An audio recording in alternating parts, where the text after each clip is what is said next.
YouTube, Jeff Coga here, and I figured I'd talk about something called why shows like Shark Tank and Profits hurt new entrepreneurs. Okay, I'll say it again. Why shows like Shark Tank and Profits hurt new entrepreneurs, and specifically, I want to tell you some stories about couple things. Okay, number one is people in Silicon Valley that are starting like apps, other people that are in kind of the digital marketing space, and then as well as if you're doing quote unquote high ticket sales. And the reason why I decided to talk about these three things is because literally this past 3 weeks, I had a conversation with three different clients in those three different spaces, talking about strategies for 2019. So why is shows like Shark Tank and Profits very, very dangerous in a point, is hurting you entrepreneurs is that imagine like the show Shark Tank, right? Is that you go on this show and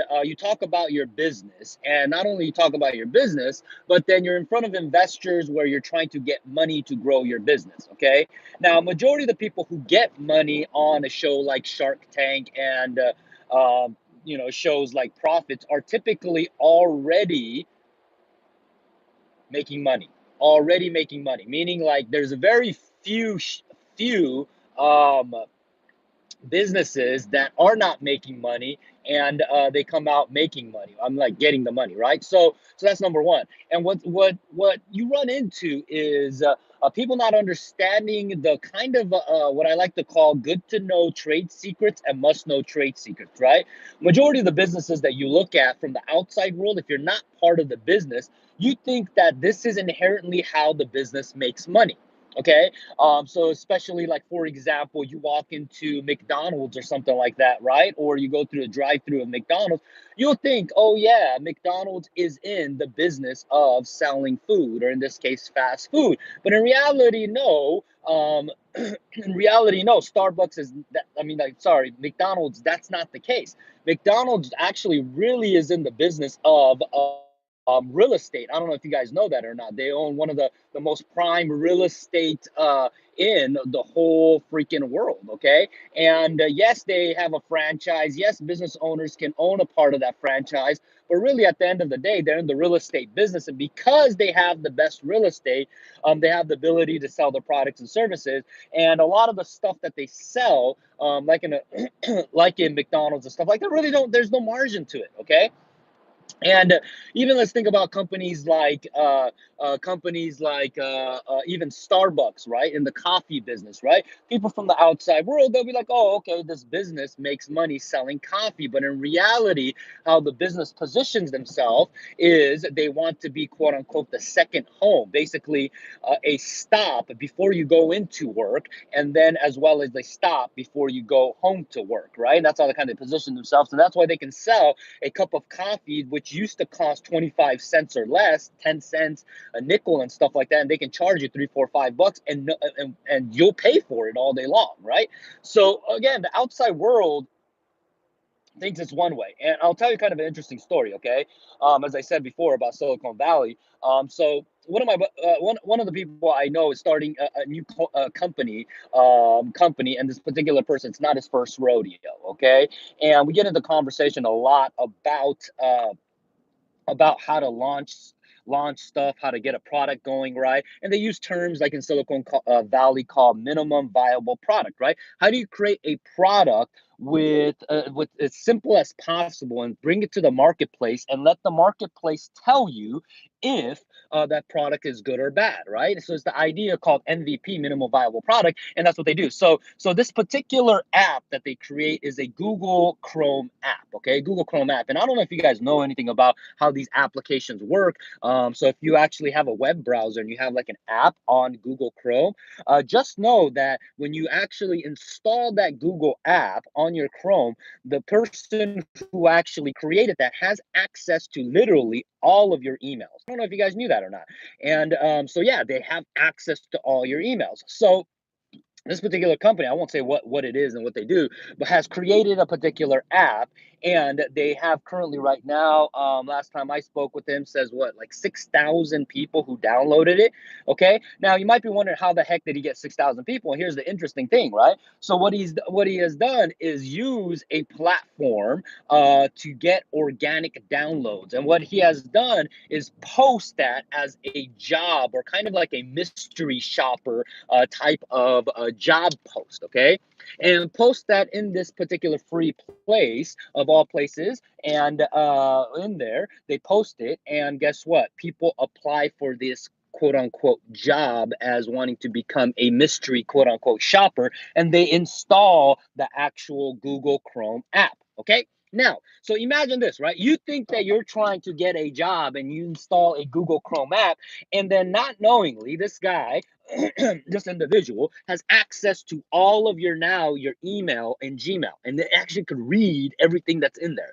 Right? The emails you send to your girlfriend, your wife, the emails you get, the little nudes that you're sending to them, and stuff like that, right? Some business inquiries, the bank statements, whatever it is that you're sending, you can read it and they have access to it. So, if you didn't know, that should be like, holy shit. Now, if you're in the world of marketing and you know sales and you know what's been going on, you guys and gals, it's not a surprise that that happens all day long. They have access to that, right? So it's not a big deal. But what I want you to consider is this, okay? And this is where kind of having someone else look into and having a different view comes into play. So I get approached and I get asked the question, how can we monetize on this particular data? Okay, how can I monetize on this particular data? Because they have these downloads, right? They have access to these emails. They can read every single emails. So if they wanted to, they can see who you bank with, especially if you have online banking and you use that Gmail account. Guess what? All you can do is put a search in there and put bank, and boom, they can see your bank statement. Oh yeah, the NSF fees that you got hit with, the overdraft fees, right? You got hit with. When you made your deposit, are you getting a what? Direct deposit? Did you just physically deposit it yourself, right? How much right? Like all that stuff they can see. What credit card you applied for. Matter of fact, where did you bought some stuff? Did you go to Best Buy and charge some stuff on the credit card, and boom, you got a notification by using a Best Buys card, right? Target cards, right? Like if it's connected to your Gmail, they can see it.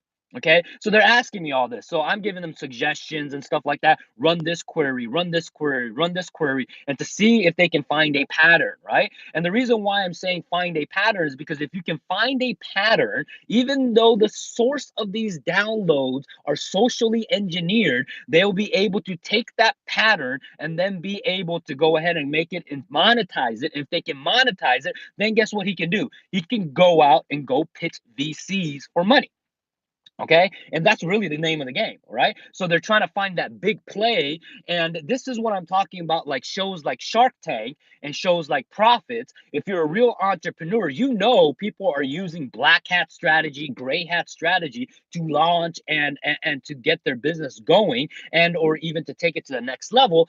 But what you don't realize is, like, shows like that, they don't hear about that. Now, I'm not trying to say if it's right or wrong, okay, of what they're doing. Okay, now I lean towards, like, hey, you know what? Respect, as in, like, you figure that out and how to social engineer that. But it's like, look, it's like big companies have been doing it for a long time. Matter of fact, other companies do it all the time. Like even on Amazon and stuff like that, people leave fake reviews all the time, right? On eBay, same thing. People leave fake reviews, and it's your ability to be able to figure out if there are bullshit reviews or real reviews or not. Okay, and if you've been around the block and you're not wet behind the ear, then you can kind of figure that out, right? Same thing with Yelp and things like that, right? Business owners hire people to leave fake reviews, right? And and matter of fact, if you don't know this, just know that some business owners will hire people to play offense and then to destroy a competitor to leave negative reviews as well. I don't know if you guys knew that or not. Okay. So sometimes I get hired to be able to fight against that, right? Because they'll hit me up and they'll be like, oh, yeah, I know, hey, such and such got hit by a competitor doing some really, really aggressive stuff. And they got hit with a marketing campaign of negative reviews. So they're hitting me up and be like, hey, Jeff, can you actually clean that up? right? And that's what I get paid to do, right? Literally shoveling the shit and cleaning it up on their kind of social media and stuff like that. And by getting better reviews and getting the terrible reviews, the fake reviews removed and stuff like that, and which most business owners don't know how to do, nor do they have the energy or the power to go combat that stuff because they never did it, right? So well, that's number one.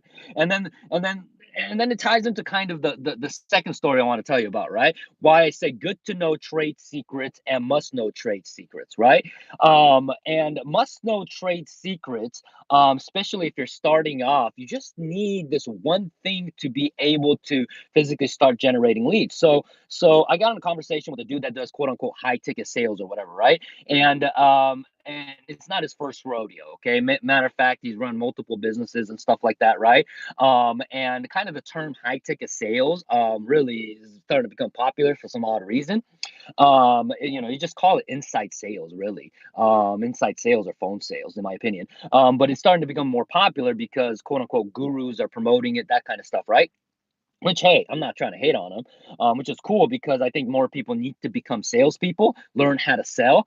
And so it's a good thing. But let me tell you something, okay? So he gets a client, okay? This particular person gets a client, and this client has a product that they're selling for $15,000, okay? And he sold them on the fact that how he can, guess what? Get him clients. Okay, so he collected the money. Now he hits me up and says, "Okay, Jeff, how the hell should I get him clients?"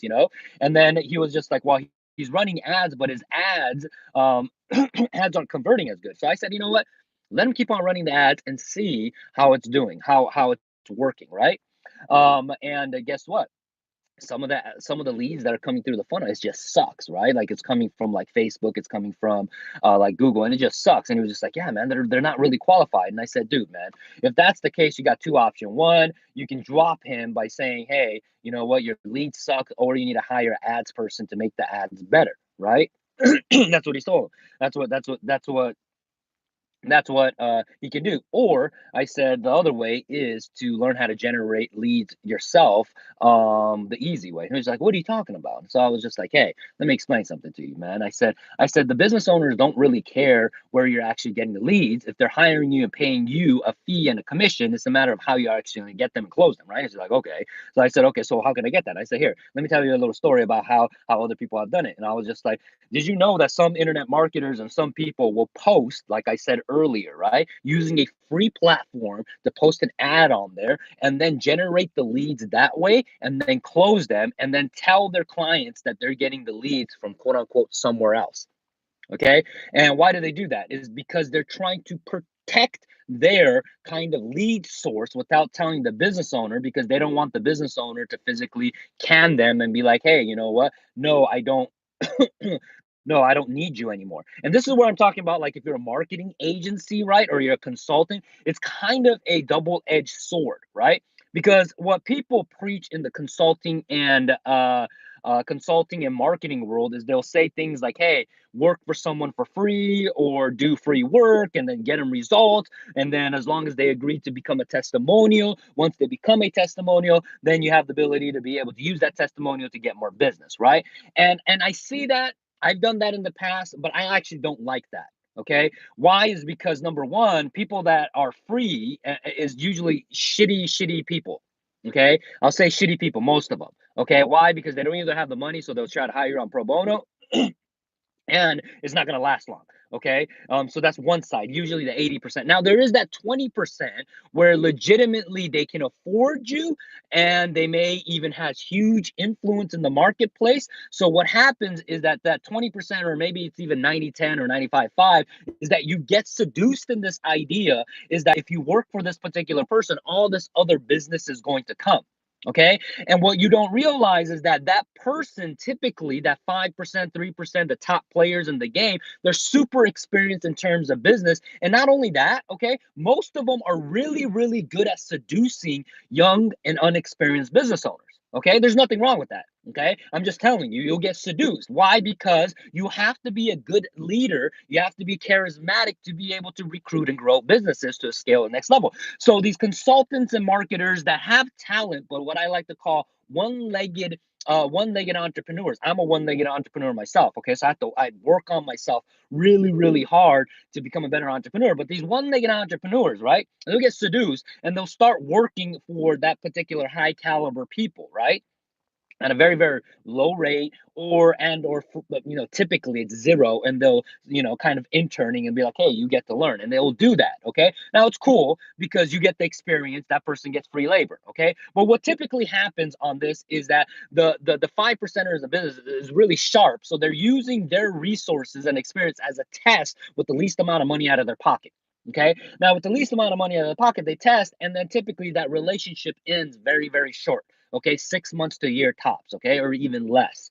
All right, why? Because once it starts working, that business owner will be like, oh, okay, I rather go hire someone else. I rather go hire more talented person. That's what happens. 9 out of 10 times they don't really grow with the organization. They don't really grow with the organization. I'll tell you that right now. I've seen it countless and countless of times of my friends, even people who started, they hook me up and be like, hey, I work for such and such with a big name and stuff like that, and they can me such and such. If they did that, I work for pro bono, but they took my stuff and they used it, and now they told someone else that's more superior, has superior knowledge, and boom, right? And it becomes a very bad relationship. Versus what I tell individuals, instead of going after the top people, right? What you should do is, if you're going to grind it out, right, and you're willing to grind it out, and you really want to get hands-on experience, you want to get on the team of the guys that are sort of kind of about to break through, sort of kind of about to explode, right? Like a lot of my clients that I work with are those people. Right, that middle gap, not the people that are like top of their game. Like if you're on YouTube, right, they have like boom on other platforms, they're killing it and they're trying to grow YouTube. No, no, no, no, no, no. I go after people that are great content creators, okay, great teachers. They just don't know jack shit about marketing. Okay, jack shit about marketing. So then the value I bring is more. Okay, and I can grow with them. They're not great leaders or great entrepreneurs, and most of them are like, they're like mediocre good and stuff like that. And if you're watching this and you're my client, okay, I'm saying this in a good way. Okay, why? Because if you're doing this, we've been working together for many years now, so, and you've become great, right? So, and the reason why I say it like that is to get your attention, but also at the same time is that so that way those people can get served. Okay, there's a lot more of those individuals. And what you're going to find is a lot of these B's and C's players, all right, within a year or 2 years, they become A players. Okay, and now obviously the B's and C players that don't become A players, they're either going to fire you as a consultant, as a marketer, or what? You don't want to work with them, right? The ones that become an A player is just a joy to work with them, and you become friends and relationship, and you share ideas and stuff like that, and it's just an awesome, awesome, awesome relationship, right? So this is what I mean by the idea of concept of shows like Shark Tank and Profits, that you don't see that grind. You don't really do. And this is where the challenge, where a lot of people who buy these courses online and stuff like that, they go out and they get it. Nothing wrong with that. I'm a course creator myself. Okay, is that they don't realize the amount of work it takes. Right? Like think about this for a second. Right? Like my wife has a master's degree. Okay, my wife has a master's degree. Matter of fact, a lot of her friends have a master's degree. Some are even working on a PhD. Other friends are trying to become a doctor. They're in school for a very, very long time. Very, very long time, a decade. Think about that, right? And once they graduate, guess what? They ain't making baller in the eyes of society, baller money. They're not making 40, 50, 60. If they're lucky, they're good. They have some other special skills, or they get in at a different company. Maybe they're making 100 grand. Maybe they're making 150. Maybe they're making 200, right? But it's a very small percentage of them. All right. Versus for some odd reason, when people buy online courses to learn something, they immediately think within 30 days, 60 days, 90 days, a year, 12 months, instantly you're going to make $250,000, $500,000. It don't happen like that, man. You get what I'm trying to say? It doesn't happen like that. Most individuals. So you have to pay attention to kind of that thing of that you got to get educated. And you know what the cool thing about education is, right, is that the more money I make, I come to realize the more shit I just don't know. I really don't. right? And this is the idea of AI as I talk about it, right? People talk about AI and they'll be like, AI is going to take over and you're going to lose your job, right? The next coming revolution, right? And when I say AI, people think about artificial intelligence. Artificial intelligence is going to destroy the workforce just like the industrial age. When the industrial age came, the farmers lost all their job and people had to reinvent themselves. And that's when the new education system came into place, right? That's the same concept. But the AI I'm talking about is arrogance and ignorance. Okay. That's what I'm talking about. Is that typically naive entrepreneurs are very arrogant and ignorant. Okay. And one of those two, they're either arrogant or ignorant. Okay. You just don't know better. And if you don't know better, guess what? What you don't know, you don't know, right? Because you don't even know that you know it. So you don't know what you don't know. Okay. That's one side. Okay. Which is cool. And then, but then the other side is arrogance, right? Arrogance is like, I know better. I know this. This is going to work. Or I'm so badass. I'm so good. I'm so good at this, blah, blah, blah, blah, right? Versus being humble enough and says, oh shit, man, I'm dumb. I don't know. Like still to this day, I feel very dumb. Okay. Why? Because it's just inherently who I am. And matter of fact, there's a research that happens in the Western hemisphere. Okay, it's called the Duns and Krugers effect. Okay, it's a cognitive bias. It's actually proven. They got a Nobel Peace Prize for this. That people who are educated in Western society, they have this superiority complex of thinking that they can actually do better versus people in the Eastern philosophy teaching, like the Asian education system. We just always think we're freaking dumb. Like seriously, like I just think I'm dumb. My brother thinks I'm dumb. He thinks he's dumb, right? Inherently, we just think we're dumb, and why? Because the standard of education and how we're brought up is different versus some things in the Western world, I guess. But point of me telling you all this is again is that there are good to know trade secrets and must know trade secrets in this world. And as I'm here at my office right now on the last literally day of the year, okay, I'm here. This is one of the trade secrets, okay? The trade secrets that you can control. And I'll end with this. This is a trade secret you can control because there's two types of secrets in business, a good to know trade secret and a must know trade secrets. A good to know trade secrets are, things like how do I sell my product? How do I source my product? What type of services, right? These are kind of like top layer good to know stuff. All right. Now, must know trade secrets are things like who is your perfect customer and client? How do I get in front of them? How do I convert them? How do I sell more products to them? Right? How do I break even on my acquisition of customers and clients? Right? These are must know trade secrets. Okay. But those trade secrets you have to learn with experience. Okay. That's the only way. You learn from experience that you go through, or you learn from experience of other people have gone through. Okay, that's the only way. Now, the one trade secret that you can control is what? The amount of effort and energy you put into trying to discover those trade secrets. That, ladies and gentlemen, okay? Look, I don't need to be here. Honestly, like, I don't need to be here working on this day. Okay, I don't need to. Okay, but why am I here? Is because I've come to realize the last 3 years I have taken November and December off, and I've been playing at such a lower level. Okay, like I'm doing good, okay, but I've been playing at a lower level. Versus if I had simply worked those 2 months, where would my business be? Where would my life be? Where would my family's wealth be? Okay, and not only that, but how many more people could I have impacted if I'd have simply done that? Right? And that's why this year coming into 2019, I worked in the last 2 months, and then I'm building a much stronger foundation because I have built companies over $1 million, and I got really good at running the company down to the ground. And I told myself this time around, I am going to be smarter, more strategic, and actually not make money, but simply keep the money as well. Okay, and this is the reason why I'm here, because I understand that we're at an interesting part in the economy, the actual business cycle. People are saying we're going to go into a recession. People are saying we're going to go into, oh, a big depression, right? Depending on which side you lean on, right? I believe we're going to go into a little recession, which is cool with me, because there's going to be more opportunity. But also with opportunity, I need to be ready to be able to take advantage of those opportunity, and one of the reasons why I'm here. Okay. So as you're watching this, and if you've been hearing my voice and it's been going on this long and you've gotten this far, let me know in the comment box, like what have you been doing? What are you planning? Okay.